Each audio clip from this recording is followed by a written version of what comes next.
Olá pessoal, sejam bem-vindos a mais um vídeo do canal EFI Sem Complicação. Meu nome é Renata e hoje nós vamos falar um pouquinho sobre a avaliação do idoso. E se você gostar desse vídeo, deixe o seu like, ative o sininho de notificação e, se possível, compartilhe e deixe seus comentários com as dúvidas e sugestões que surgirem. A incidência de doenças crônicas não transmissíveis em idosos, assim como seu risco de desenvolvimento ou agravamento com incapacidades e sequelas, deve ser identificada nesse público de forma precoce. Faz-se necessário uma avaliação adequada do estado nutricional, que deve considerar as especificidades de cada idoso, uma vez que esse é um grupo bem heterogêneo, com diversidade.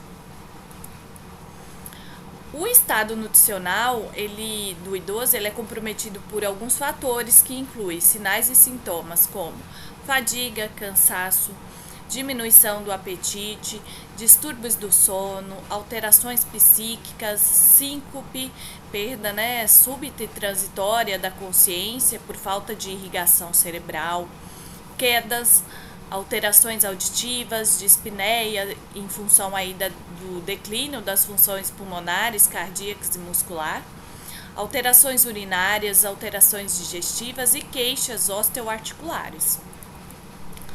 Tanto a subnutrição quanto a obesidade, elas estão associadas a mais doenças que frequentemente acometem os idosos, acentuando aí a debilidade geral desse indivíduo e concorrendo para uma piora do prognóstico. Em relação à avaliação nutricional em idosos, para se caracterizar o perfil nutricional dele, utiliza-se investigações dietética e clínica, além da composição corporal. Então, a avaliação nutricional, ela pode ser realizada por meio de exame físico, métodos antropométricos, provas bioquímicas, dentre outros.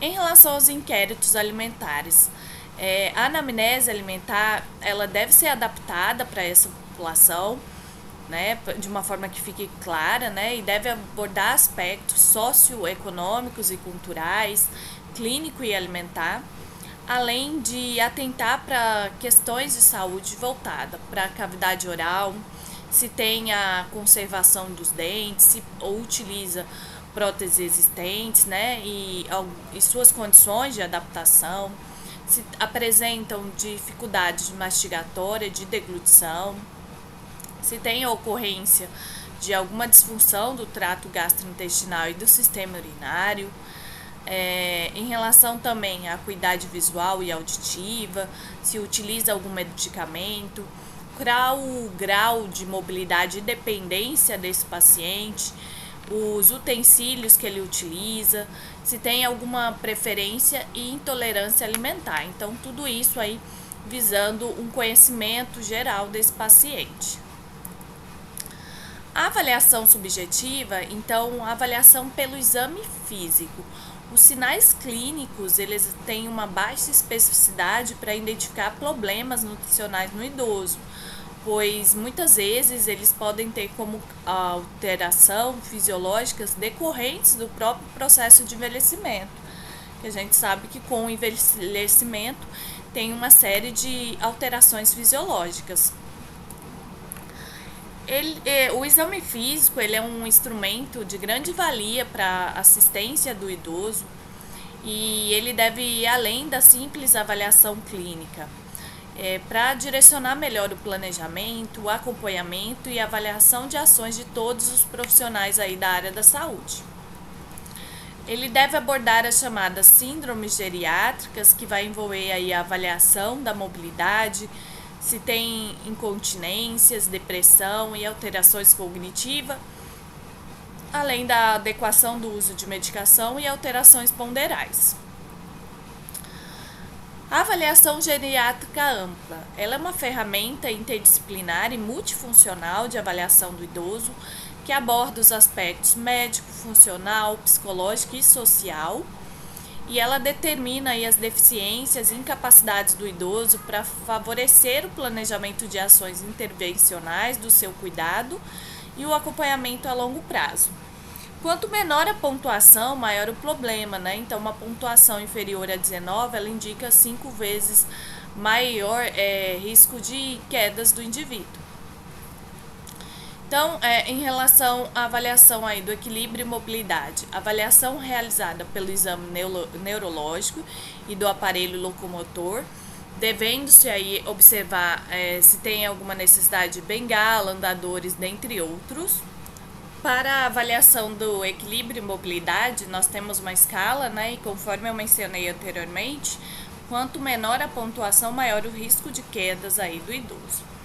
Em relação à função cognitiva, ela avalia atenção, percepção, memória, raciocínio, juízo, imaginação, pensamento, por meio aí de ferramentas como o mini-exame do estado mental, o questionário reduzido do estado mental, o teste do relógio, a fluência verbal e o teste aí de avaliação de atividades da vida diária, entre outros.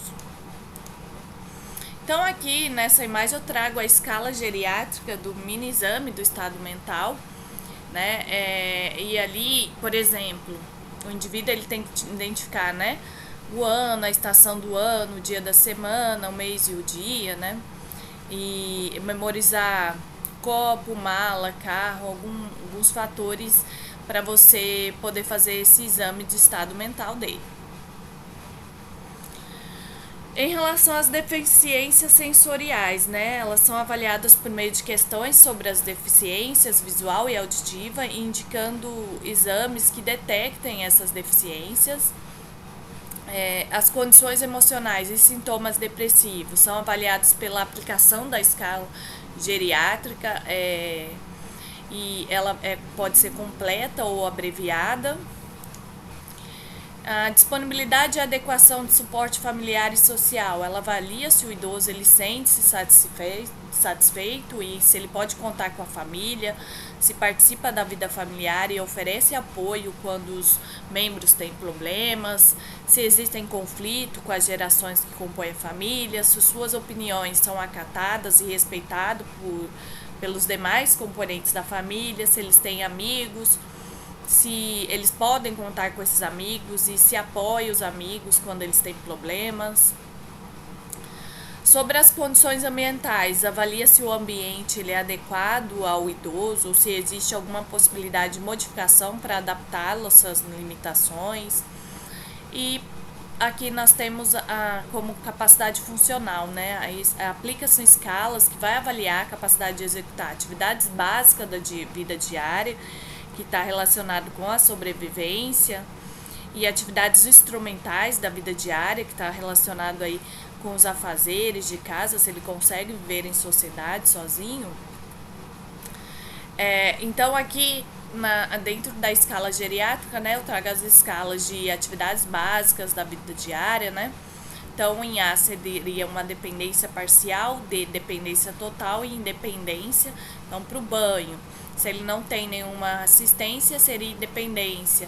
Se ele tem assistência para uma parte do corpo, é uma dependência parcial. Ou não toma banho sozinho, ele é dependente. Então, tem diferentes questões para avaliar essas atividades básicas.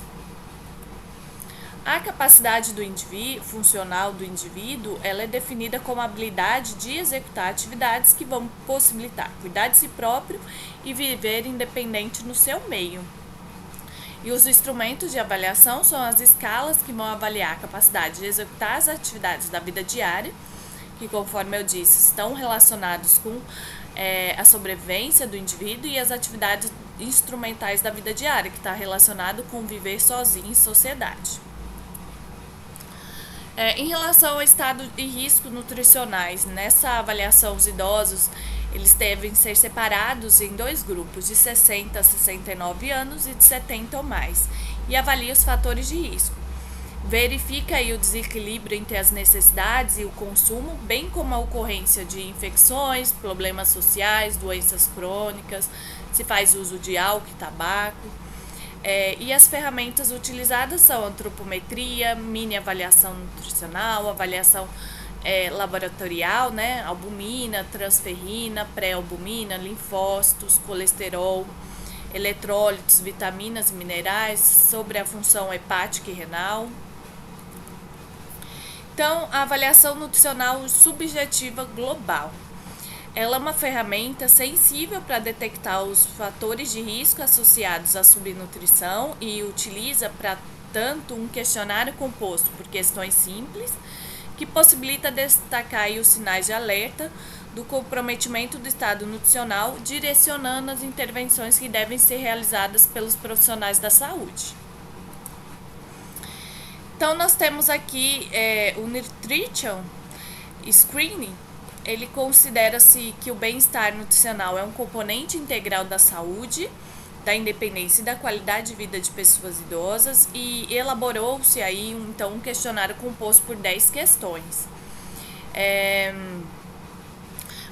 Aqui nós temos, né, determina a sua saúde nutricional. Então, se tenho doença ou condição que me fez mudar o tipo ou a quantidade de alimentos que como, aí a pessoa responde sim ou não, consumo menos de 2 refeições por dia, sim ou não.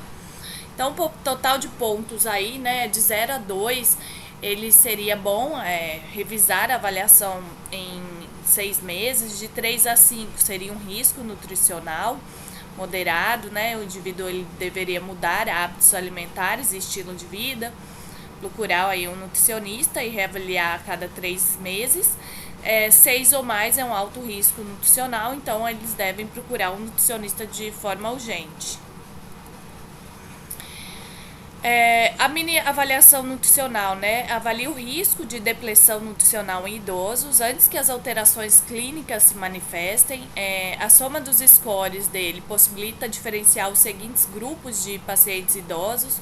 Os que apresentam estado nutricional adequado teria um valor acima de 24.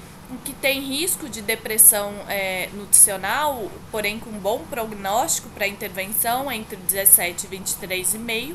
E os que apresentam subnutrição energética proteica declarada, um valor abaixo de 17.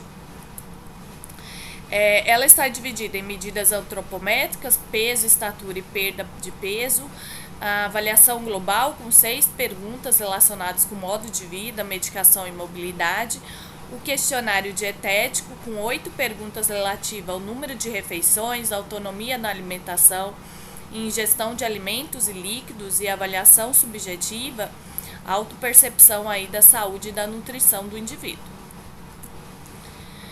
É um procedimento diagnóstico que pode ser facilmente conduzido, não é demorado e não requer um equipamento sofisticado. Sua aplicação em grande escala pode ajudar a prevenir e tratar de forma precoce a depressão nutricional, possibilitando que os idosos se beneficiem de melhor saúde e qualidade de vida, né? Então, aqui nós temos um exemplo dessa mini avaliação, né? Sobrenomes, sexo, né? Os dados aí para preenchimento. Agora, gente, eu vou falar sobre a avaliação nutricional objetiva, a antropometria. As medidas antropométricas recomendadas na avaliação nutricional do idoso são as mesmas para a população em geral: peso, estatura, circunferência de braço, abdômen, quadril, panturrilha, além das dobras cutâneas do tríceps e subescapular. Essas medidas elas possibilitam a verificação da quantidade de tecido adiposo e muscular, em que este último, quando se calcula a circunferência muscular do braço e a área muscular do braço, é possível se encontrar então esse tecido muscular. O peso e a estatura, eles sofrem alterações que acompanham o envelhecimento e tendem a diminuir. Então, há uma redução também da massa magra e modificação no padrão de gordura corporal, sendo que tanto o tecido gorduroso dos membros superiores como a massa muscular, tecido magro das pernas, diminui. E, por outro lado, ocorre um aumento do tecido adiposo na região do abdômen, do tronco. Após os 70 anos, a diminuição do peso ela é menor e passa para uma taxa de 0,1 a 0,2 kg por ano. Assim, a perda de peso acentuada não pode ser considerada um processo natural de envelhecimento. Então, qualquer diminuição do peso de cerca de 5% em 6 a 12 meses, ela deve ser investigada melhor para ver o porquê que está acontecendo. As variáveis antropométricas, portanto, elas sofrem modificações do envelhecimento.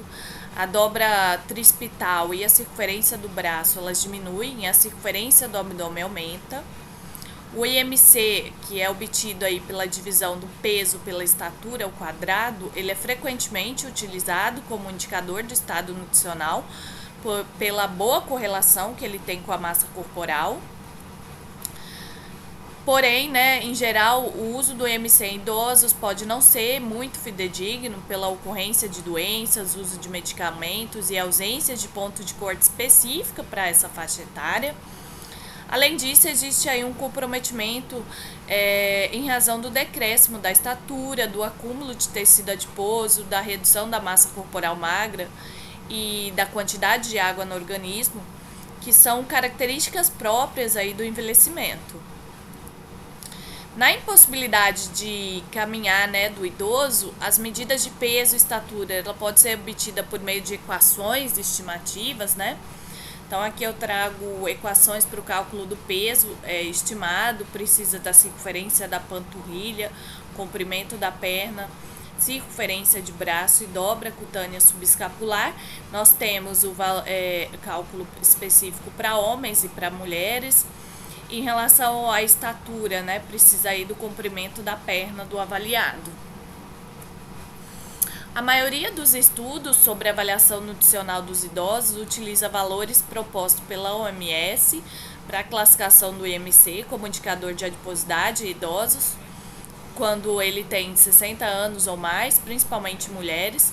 Porém, um estudo realizado com a população brasileira recomenda-se aí que os pontos de corte, né, pela Organização Pan-Americana da Saúde, seja, né, IMC abaixo de 23 para baixo peso, entre 23 e 28 peso normal, entre 28 e 30 sobrepeso e acima de 30 obesidade. Aqui eu trago o quadro, né, que traz os percentis para a circunferência muscular do braço, né, então aqui nós temos homens, diferentes faixas etárias, e aqui seriam, né, os percentis, tá, para a circunferência de braço. Agora, em relação aos parâmetros bioquímicos, os testes de laboratório, ele tem um importante papel na avaliação do estado nutricional, podem ser úteis para detectar deficiências nutricionais de forma precoce, até mesmo antes que as medidas antropométricas demonstrem alguma alteração ou que seja percebida a ocorrência de sinais e sintomas clínicos da subnutrição. Albumina e pré-albumina, hemoglobina e hematócrito, ferro e ferritina, contagem de linfócito, índice de creatinina e creatinina para altura são alguns parâmetros mais utilizados para avaliação clínica e nutricional, além de ter um importante valor prognóstico quanto à mortalidade e morbidade desse paciente. Sobre a subnutrição na terceira idade, esse distúrbio nutricional, né, é um dos mais encontrados. Pode ser definido como estado mórbido secundário a uma deficiência relativa ou absoluta de um ou mais nutrientes essenciais, e ele se manifesta clinicamente ou é diagnosticado por meio de exames bioquímicos, antropométricos e clínicos. As principais causas da subnutrição e da perda de peso são a redução do consumo de alimentos devido à questão econômica, limitação em decorrência de outras doenças, uso de medicamentos, isolamento social, depressão e mudanças fisiológicas que diminuem o apetite e prejudicam a ingestão alimentar do idoso. Segundo Souza e Guariento, pode-se considerar como os principais indicadores de desnutrição no idoso: perda de peso involuntária de 5% em um mês e 7,5% em 3 meses, e 10% em 6 meses, peso baixo para a estatura, inferior a 20% do peso corporal ideal, IMC menor que 22, a albumina sérica abaixo de 3,5 mg por decilitro, nível de colesterol inferior a 160, e mudança no estado funcional de independência para dependência, além da ingestão alimentar inadequada. Em relação à obesidade, ela pode estar relacionada com o aumento da ingestão calórica, bem como a redução do metabolismo basal ou a combinação desses dois fatores. Diversos estudos demonstram que há uma redução no consumo de energia com o envelhecimento.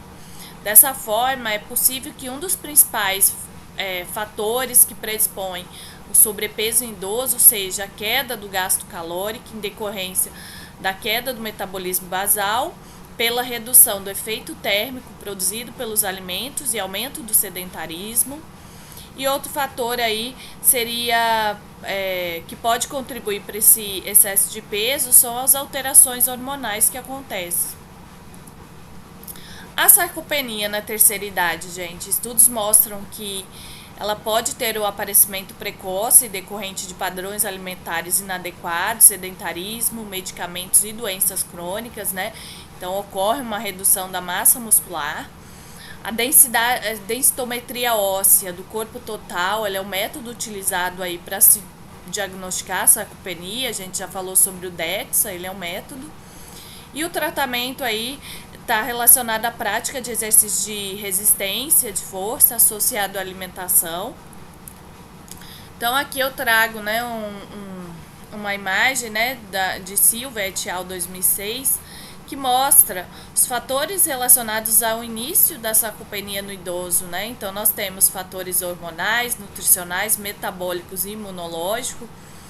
E ocorre uma redução aí das unidades motoras, das fibras musculares e uma atrofia muscular, gerando uma redução da massa muscular e da força, tá?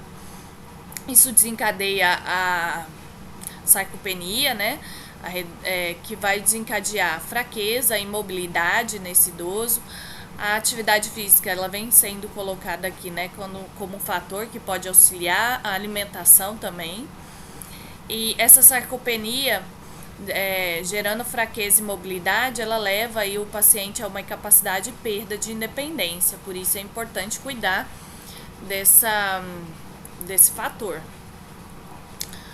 Em relação à hipertensão arterial em idosos, a gente vê um aumento em idosos, e isso é desencadeado por alterações fisiológicas, né? Que com o envelhecimento ocorre um aumento da rigidez das artérias, que pode desencadear esse aumento da prevalência de hipertensão nesse público. Então é importante sempre fazer, né, a avaliação dessa pressão arterial em repouso do idoso, né? Um dos métodos utilizados aí é o método por auscultação, com um estetoscópio e um esfigmomanômetro. E aí nós temos lá nele, né? Ele é composto por um manguito inflável, uma válvula de deflação, um manômetro aneroide ou de coluna, né? Então aqui nós vemos o manômetro, esse reloginho, o manguito inflável lá, né? Essa abraçadeira. E o indivíduo, né, a gente tem que seguir, ele deve estar em 5 minutos, pelo menos, em repouso, para redução dessa pressão arterial, tá? Então, o procedimento de realização, segundo a Sociedade Brasileira de Cardiologia, o indivíduo deve estar com o braço relaxado, na altura do coração, a palma da mão para cima e o cotovelo ligeiramente fletido. Você coloca o manguito 2 a 3 centímetros acima da fossa cubital, né? Da região ali do seu cotovelo. Posiciona o auscultador do estetoscópio levemente acima da artéria braquial e você infla ele até 200 milímetros de mercúrio. Depois você, com a válvula, vai promover a deflação de forma lenta e anotar o valor da pressão sistólica no ponto onde você ouviu o primeiro som, e a pressão arterial diastólica quando desaparece esses sons. Aqui eu trago a classificação da Sociedade Brasileira de Cardiologia de 2020. Então, um indivíduo, para ser considerado como hipertenso, estágio 1, ele tem que estar com a pressão arterial sistólica, né, acima de entre 140 e 159, e a diastólica entre 90 e 99. E os outros estágios, né, ele pode ser classificado no estágio 1, 2 ou 3. Temos também os valores de pré-hipertensão aqui nessa tabela para vocês observarem. Um ponto importante é quando o indivíduo ele está em um estágio mais avançado com o outro, então vamos supor que ele tem 140 por 100. Aí é dito que ele tem hipertensão estágio 2, porque o 100, né, tá aí já no estágio 2, por mais que o 140 da pressão arterial sistólica esteja no estágio 1, tá? Essas foram as referências utilizadas para montar essa aula. Eu gostaria de agradecer a participação de todos vocês nessa videoaula. Muito obrigada!